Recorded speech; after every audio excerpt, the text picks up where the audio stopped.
Here we are getting my new compressor. This thing's a beast. I'm going to take it apart so I can put it on my pickup.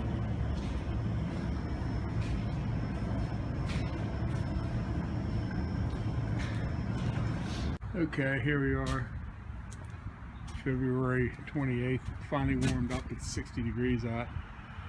I'm going to pressure wash. I'm going to restore this Gilbarco compressor here. I got a lot on the dolly. I just sprayed some simple green on it. We'll see how we get that cleaned off. I taped up all the original decals. I don't want them blown off. Taped up the electrical box. So I'm going to clean it all off, get the tank ready to get painted. I'm going to get that started, and I'll do the motor and the compressor head later. So we'll get back to you in a little bit. Okay, you can see I'm spraying on this simple green. This stuff is the best degreaser I know. It's all biodegradable. This stuff really works good. You can see over here, it's just starting to cut the grease off as you can just see it running off here. So we'll get this all degreased here, get it ready to get painted. I'm going to try to match the paint up. It's like a bluish navy gray. It's more blue to it than gray. It's almost like a powder blue. So this is a Gilbarco, and I want to try to keep it as original as possible. Okay, here I'm going to try to, I got the compressor sitting up on a stand. I got the bung holes straight up in the air, and I wired rushed them. I got some of this stuff my buddy gave me. It's called corrosion X. It's supposed to be pretty good. Yeah, use it in the aircraft industry. And you can see right now, when I spray it in, it goes right down in there. So I'm going to coat it. I heard horror stories of guys trying to get these bunghole plugs out, and so we're going to try it this way. I got time. I know guys, they heat them and then put wax on them, but we'll try this. I'll let it soak for a couple days, see if we can get them out with a big wrench. I want to inspect it. It's the tank has been inspected, but I want to check it out myself. That's the way I am. And so I'm going to clean these legs up, start cleaning it up, and get the bottom painted. I'm going to paint probably 1/3 of the tank from the bottom, put all new plumbing underneath for my drain. Then I'm going to stand it up, and then I'm going to paint the rest of it. But all right, we'll get back to you in a little bit. Okay, we're back at my Gilbarco compressor restoration here. I'm just plumbing the bottom of it, the drain valve. I got the bottom legs all cleaned up and painted. I'm doing the bottom third first, and I'm going to stand it up and I'll finish the rest. I'm just looking at this here. This drain valve hangs on this nipple and it sticks out. I'm going to put some kind of a bracket across here to keep that in case someone kicks that. Because I got a pipe coming out there from my automatic drain valve.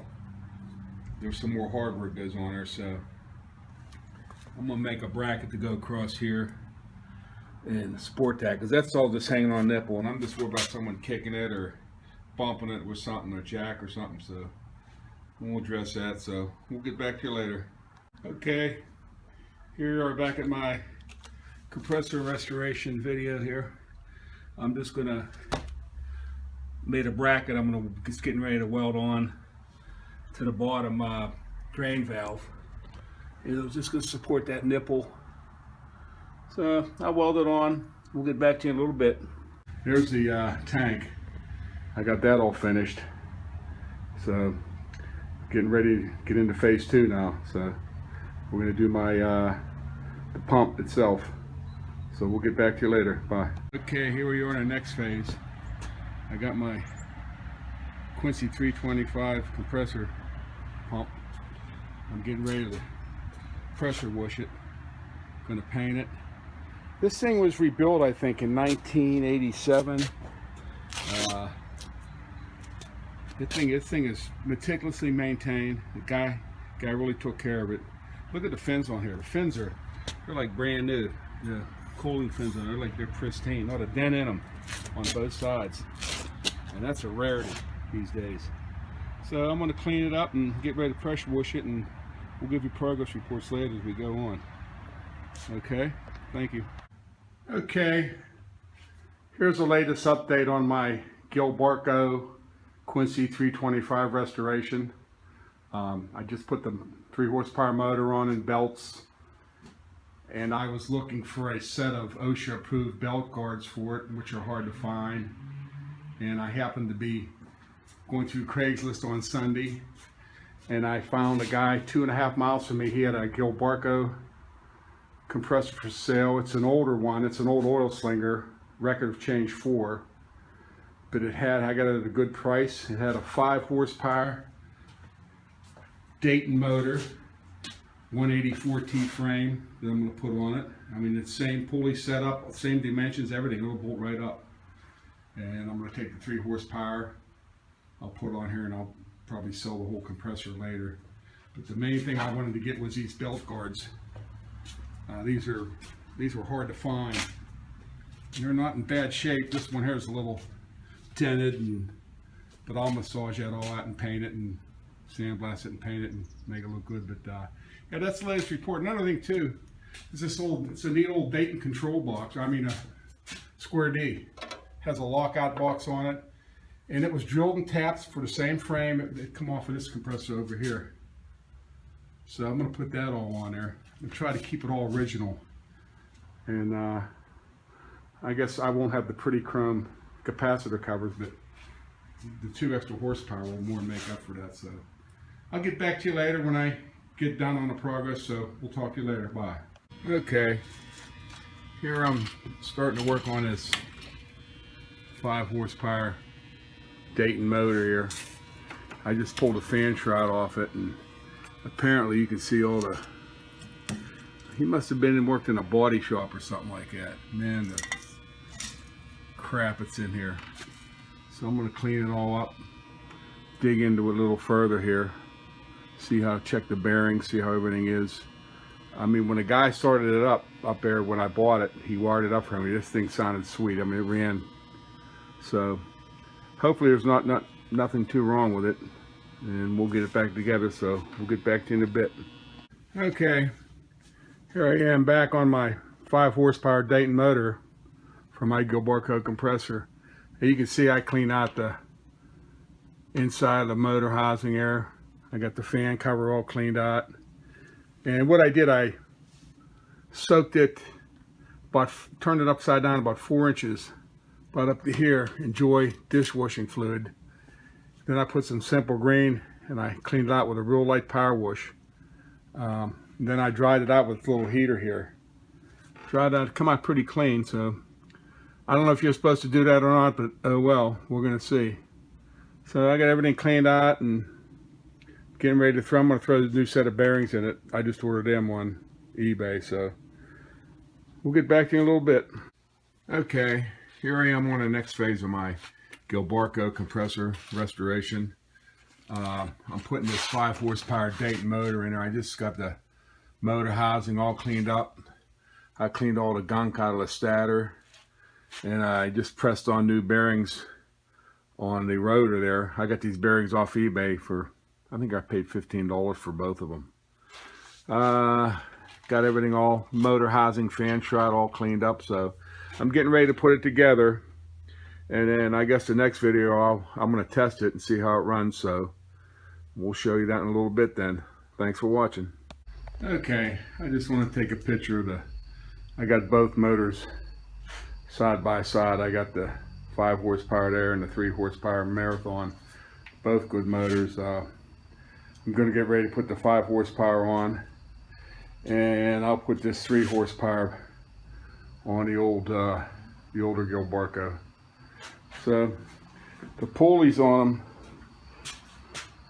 are the same identical diameter, so it should bolt right up. So just got like 2 extra horsepower, so that's what I was looking for. So I'm going to put it on, and next video I'll give it a test run.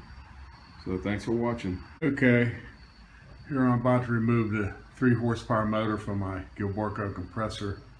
I'm using this Wesco manual lift I bought on Craigslist. This thing is really saves my back. Really nice. So I'm going to get it off here, and there's the 5 horsepower. I'm going to put the 5 horsepower on, so we'll get back to you in a minute. Okay, I got it on the Wesco lift dolly here. So all you do is you just pull this lever.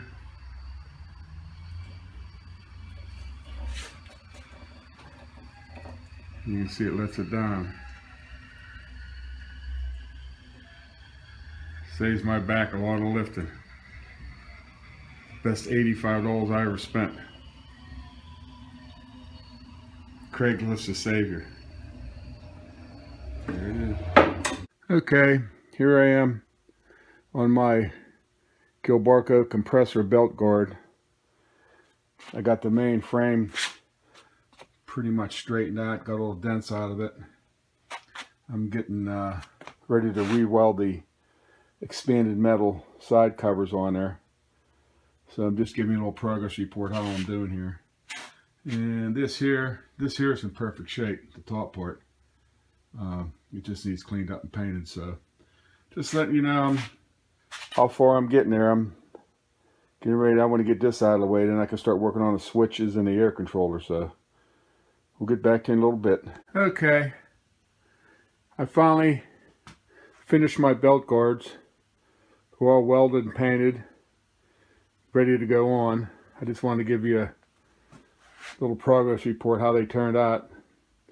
So the next time you see them, you'll see them on a compressor when it's running. So we'll get back to you in a little bit. Okay, here I'm back at it again on my Gilbarco compressor restoration here. I'm just welding the bracket up for my air control, for my furnace air control box here I'm going to put on there. I had to make a bracket. There was no brackets on there, so this will bolt right up to the frame of my tank. So we're going to get this welded up and painted up, and we'll show you what it looks like when I'm done. Okay, I just got my air control box all fabbed up. Got it bolted onto my frame, so that's where it'll sit. So we'll get back to you in a little bit there after I get her all put back together. Okay, here I am back at the compressor restoration. It's about 18 degrees outside.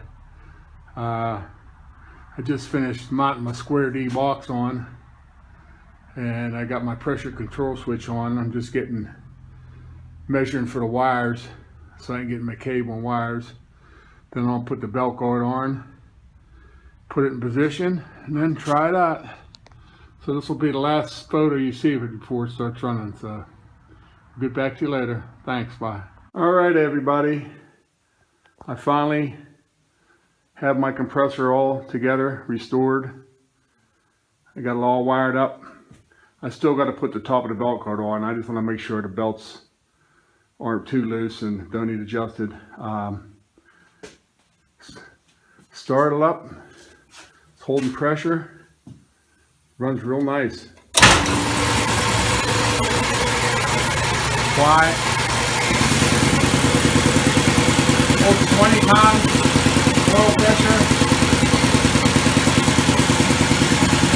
Fuel air up there. It's run really smooth. Just really happy with the results. That's it. I'll probably have one more little snippet when I get all my new regulator and when I get it all set up with the regulator and piped in. So signing off. So thanks for watching my videos. Hello everybody. Well, I finally finished it. My Gilbarco Quincy 325 compressor is completely restored. I have it all plumbed in now. There's my manifold, my water separator and regulator. The reason I had to put that manifold on there, they say on this regulator that you should have at least 20 feet of pipe between the compressor and the regulator so the air can cool down and it'll trap the moisture. Everything went well, except I had to take this 5 horsepower Dayton motor back off and put a stationary switch back in it. But that's all right, because when I had it off, I made these belt adjusters here, and all I have to do is just turn these bolts and I can tighten the belts up evenly. Everything's running good. I put a flex line on it. The reason I really like this compressor is because when I was a sophomore in high school, I worked 3 years at a full service Amoco gas station after school, and they had this exact same compressor in there, and this thing is just a workhorse. This thing powered there was 4 bays, 2 lifts, 2 tire machines, air station outside, all the driveway bells. It never quit. 15 hours a day, 7 days a week the thing ran. It was quiet and just a beast. So I always wanted one of these, and I finally got it, and this is it. So I'll start it up for the last time. It holds 20 pounds of pressure, oil pressure. Pretty quiet. I'm only standing 5 feet away from it. Thanks for watching my videos, and I hope to see you again.